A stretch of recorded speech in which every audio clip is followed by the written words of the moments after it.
Good morning. Let me start by thanking John for that generous introduction. John has been a strong advocate for the Anchor Institution community for many years now.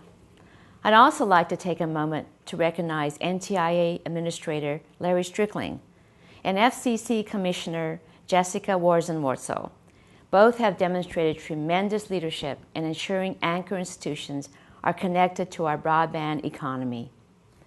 Finally, I'd also like to recognize a fellow Californian, Sunny McPeak, from the California Emerging Technology Fund. Her organization is doing great work and received a BTOP grant that is helping Sacramento schools initiate an innovative program that provides computers to low-income middle school students. Over the last few years, I've been working to expand broadband access to all Americans, including those living in urban and rural communities.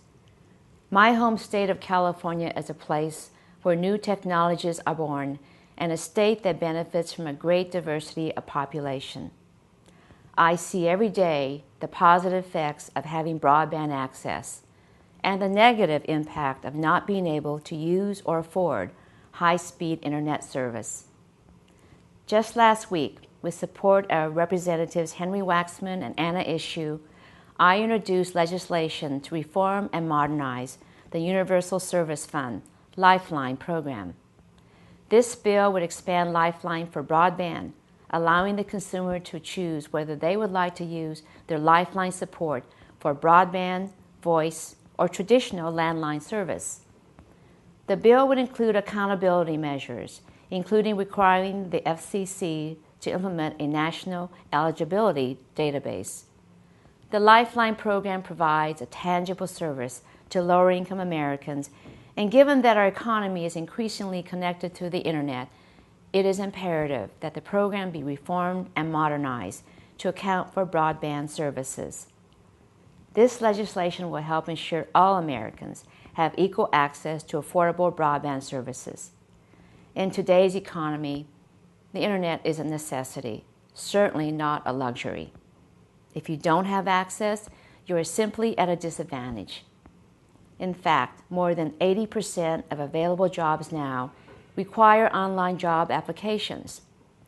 Unfortunately, it is estimated that nearly 100 million Americans have not yet adopted broadband internet at home, many of whom simply can't afford the high cost of broadband service. It is imperative that our nation close this economic digital divide. But I also understand that not every household has a computer or can afford a computer, and that even with the support that the Lifeline program could provide, we would not fully achieve universal broadband adoption. And I believe that Anchor institutions can fill that gap. Already, Anchor institutions, our schools, libraries, and other institutions are often the only avenue for the public to have free access to the internet.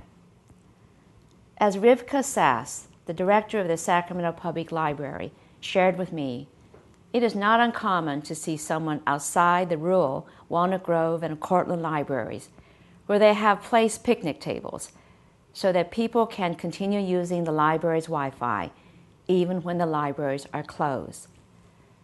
And I have heard directly from many of my constituents, including one disabled man who takes the bus to his local library to take advantage of the free internet service it provides. It is the only option he can afford. That access allows him to keep in touch with his family and friends and stay connected to a constantly changing world. The schools, libraries, and other institutions that you represent play an important role in facilitating digital connections to millions of Americans across our nation. That is why I have been so pleased to support your coalition's efforts. As John mentioned, during the BTOP debate, I was a strong proponent for ensuring that Anchor institutions were prioritized in the grant process. In my opinion, the BTOP program has laid a foundation for advancing our internet economy. BTOP invested over $250 million in Anchor institutions.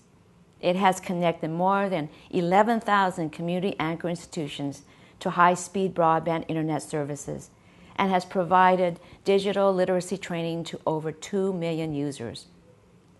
As part of the BTOP process, I am pleased that NTIA collected best practices to create a broadband adoption toolkit, which Administrator Strickling announced today.